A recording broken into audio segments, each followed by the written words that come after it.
Indian cinema की एक ऐसी एक्ट्रेस जिसने बॉलीवुड से लेकर साउथ हर इंडस्ट्रीज में सक्सेसफुल फिल्में डिलीवर की। एक ऐसा नाम जिसने अपने करियर में तेलुगु, तमिल और हिंदी तीनों ही इंडस्ट्रीज में काम किया और कई बड़ी फिल्मों का पार्ट बनी। यहाँ तक कि इंडियन सिनेमा की डायरेक्शन चेंज कर देने वाली फिल्म बाहुबली जैसी हिस्टोरिक फ्रेंचाइज का भी वो अहम हिस्सा रही। आमतौर पर इंडस्ट्री में एक बात कही जाती है कि जो भी एक्टर या एक्ट्रेस एक बार एस राजमौली के साथ काम कर लेता है, उसके करियर में बिग बजट मूवीज और बड़े बड़े प्रोजेक्ट्स की लाइन लग जाती है। कई एक्टर्स के साथ ऐसा हुआ भी है, लेकिन आज हम जिस एक्ट्रेस की बात करने वाले हैं उनकी कहानी बाकी सभी से थोड़ी अलग और काफी अनप्रेडिक्टेबल है। क्योंकि जो एक्ट्रेस एक समय इंडियन सिनेमा की टॉप एक्ट्रेसेस में गिनी जाती थी, जिन्हें पैन इंडिया लेवल पर रिकॉग्निशन मिली, जिनकी फिल्मों का बॉक्स ऑफिस पर अच्छा खासा इंपैक्ट हुआ, वही एक्ट्रेस आज के समय में ज्यादा चर्चा में आती हैं अपने viral item songs, stage performances और क्लब इवेंट्स की वजह से। जी हाँ, हम बात कर रहे हैं इंडियन सिनेमा की मिल्क ब्यूटी कही जाने वाली फेमस एक्ट्रेस तमन्ना भाटिया की। तमन्ना का करियर एक परफेक्ट एग्जाम्पल है कि फिल्म इंडस्ट्री में सक्सेस और इमेज कितनी तेजी से बदल सकती है। एक समय वो साउथ सिनेमा की मोस्ट डिमांडेड हीरोइंस में शामिल थी। डायरेक्टर्स उन्हें बिग कमर्शियल फिल्म्स में कास्ट करना चाहते थे और ऑडियंस भी उनकी स्क्रीन प्रेजेंस को काफी पसंद करती थी। लेकिन वक्त के साथ साथ उनकी करियर चॉइसेस, इंडस्ट्री ट्रेंड्स और ऑडियंस प्रेफरेंसेस में इतना बदलाव आया कि आज उनकी पहचान एक मेन स्ट्रीम फिल्म एक्ट्रेस से ज्यादा एक वायरल डांस परफॉर्मर और आइटम सॉन्ग फेस के तौर पर बन चुकी है। अब सवाल ये उठता है कि आखिर ऐसा क्या हुआ? कैसे एक पैन इंडिया एक्ट्रेस की इमेज धीरे धीरे बदलकर एक आइटम सॉन्ग परफॉर्मर तक सिमट गई? क्या ये सिर्फ इंडस्ट्री पॉलिटिक्स का रिजल्ट था या फिर ये खुद तमन्ना की करियर स्ट्रेटेजी थी? तो आज का ये वीडियो तमन्ना भाटिया के पूरे फिल्म करियर की एक डिटेल्ड केस स्टडी होने वाला है। इस वीडियो में हम बात करेंगे उनके अर्ली स्ट्रगल की, साउथ सिनेमा में उनके राइज की, बाहुबली के बाद आए करियर टर्निंग पॉइंट की और उस जर्नी की जिसने उनकी इमेज को पूरी तरह बदल कर रख दिया। इसलिए वीडियो के एंड तक जरूर बने रहना, क्योंकि मैं गारंटी देता हूं कि इस वीडियो के खत्म होते होते आपको तमन्ना भाटिया के करियर से जुड़े कई ऐसे शॉकिंग फैक्ट्स और अनटोल्ड स्टोरीज पता चलेंगे जिनके बारे में शायद आपने पहले कभी नहीं सुना होगा। So without wasting any more time, let's start a very interesting and eye opening journey of Tamannaah Bhatia's film career. Tamannaah Bhatia, हाँ, ये वही एक्ट्रेस हैं जिसने एक समय पर एक अनकंफर्टेबल सीन करने से साफ मना कर दिया था। उन्हें अच्छी तरह पता था कि अगर उन्होंने उस सीन को करने से इनकार किया तो सिर्फ वो फिल्म ही नहीं जाएगी, बल्कि उनका पूरा करियर भी खतरे में पड़ सकता है। फिर भी उन्होंने अपनी सेल्फ रिस्पेक्ट को सबसे ऊपर रखा और उस सीन को करने से मना कर दिया। इसके बाद वही हुआ जिसका उन्हें डर था। मेकर्स ने उनसे वो फिल्म छीन ली, लेकिन उस एक्ट्रेस को इस बात का बिल्कुल भी पछतावा नहीं था कि उसके हाथ से इतनी बड़ी फिल्म चली गई, बल्कि वो इस बात पर गर्व महसूस कर रही थी कि उसने सबसे पहले अपने सेल्फ रिस्पेक्ट को चुना। लेकिन आज अगर आप उसी एक्ट्रेस की फोटो किसी बच्चे को भी दिखाओ तो वो भी बिना सोचे समझे कह देगा, अरे ये तो आज की रात गाने वाली डांसर है। सिर्फ 15 साल की उम्र में तमन्ना भाटिया ने साल 2005 में बॉलीवुड में डेब्यू किया था। उनकी पहली फिल्म थी चांद सा रोशन चेहरा। हालांकि ये फिल्म बॉक्स ऑफिस पर बुरी तरह फ्लॉप साबित हुई और 1 करोड़ रुपए भी नहीं कमा पाई। लेकिन इस असफलता से तमन्ना निराश नहीं हुई। उन्होंने जहां भी काम मिलने का मौका मिला उसे स्वीकार किया। इसके बाद तमन्ना ने एक बेहद स्मार्ट फैसला लिया और साउथ इंडियन फिल्म इंडस्ट्री की तरफ रुख किया। साल 2005 में तेलुगु फिल्म श्री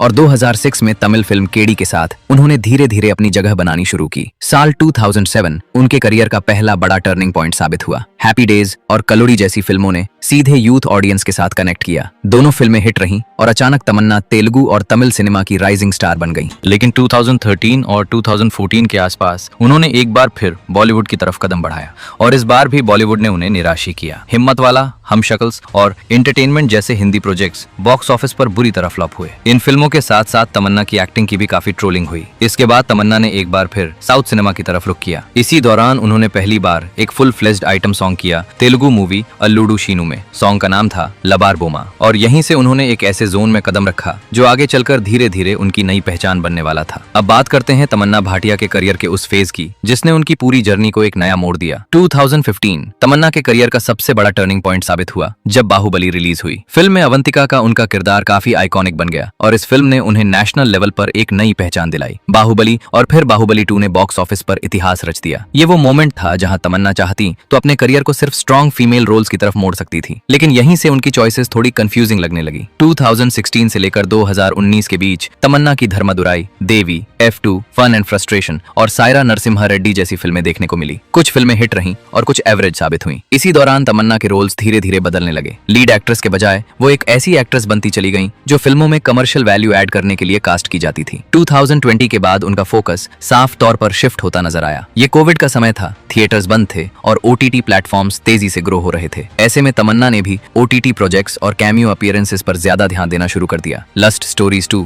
आखिरी सच, प्लान ए प्लान बी, जी करदा, बबली बाउंसर और तो और नवंबर स्टोरी जैसे प्रोजेक्ट्स में उनकी परफॉर्मेंस अच्छी रही, लेकिन मास लेवल पर उनका रिकॉल धीरे धीरे कम होता गया। ऑडियंस और मेकर्स दोनों के पास अब ऑप्शंस की कोई कमी नहीं थी। इसी वजह से धीरे धीरे तमन्ना को बड़ी फिल्मों के ऑफर्स कम मिलने लगे। थिएटर्स खुलने के बावजूद उन्होंने ऐसी कोई फिल्म नहीं की जिससे उनकी पहले वाली पहचान दोबारा रिवाइव हो सके, और यहीं से उनके करियर में आया एक बड़ा ट्विस्ट। 2023 में रजनीकांत सर की फिल्म जेलर का सॉन्ग कवाला उनके करियर का एक नया टर्निंग पॉइंट बनकर सामने आया। ये गाना यूट्यूब पर 100 मिलियन से ज्यादा व्यूज पार कर गया और रील्स एंड शॉर्ट्स के जरिए हर जगह वायरल हो गया। इसके साथ ही तमन्ना को एक बार फिर पैन इंडिया लेवल पर स्पॉटलाइट मिल गई। इसके बाद 2024 में एक ऐसा गाना आया जिसने तमन्ना की पूरी इमेज बदल कर रख दी। आज की रात उनका अब तक का सबसे बड़ा आइटम सॉन्ग बनकर सामने आया, जिसने 1 बिलियन से ज्यादा व्यूज का आंकड़ा पार कर लिया। इस गाने ने तमन्ना को करंट जनरेशन की सबसे बड़ी आइटम सॉन्ग फेस के तौर पर स्थापित कर दिया। अब लोग उन्हें फिल्मों से ज्यादा एक वायरल गाने के जरिए पहचानने लगे। धीरे धीरे उनकी एक्टिंग और उनकी फिल्मों की चर्चा कम होती गई और लोगों के दिमाग में बस एक ही बात रह गई, बॉलीवुड में एक नई आइटम गर्ल की एंट्री हो चुकी है। इंडियन फिल्म मेकर्स को अच्छी तरह पता है कि गाने फिल्म के प्रमोशन का एक बेहद ताकतवर टूल होते हैं, और जब वो गाना एक आइटम नंबर हो तो उसका असर और भी ज्यादा बढ़ जाता है। आज के समय में कई फिल्मों में आइटम सॉन्ग डालना लगभग एक परंपरा बन चुका है। बस फिर क्या था, तमन्ना को एक के बाद एक आइटम सॉन्ग्स के ऑफर्स मिलने लगे। हर साल तमन्ना एक बड़ा आइटम सॉन्ग देती हुई नजर आई। 2023 में कवाला, 2024 में आज की रात, और उसी साल आई तमिल फिल्म अरनमनई 4 का वो क्लाइमेक्स के बाद वाला लास्ट सॉन्ग, जिसका नाम मुझे याद नहीं है, लेकिन वो भी सोशल मीडिया पर काफी वायरल हुआ था। इसके बाद 2025 में आई फिल्म रेड 2 का सॉन्ग नशा सामने आया, और फिर web series the Bads of Bollywood के सॉन्ग गफूर में उनका डांस नंबर देखने को मिला, जो एक बार फिर इंटरनेट पर तेजी से वायरल हो गया। कुल मिलाकर 2020 से अब तक तमन्ना लगभग 4 बड़े प्रोजेक्ट्स में आइटम गर्ल या स्पेशल डांस परफॉर्मर के तौर पर नजर आ चुकी हैं।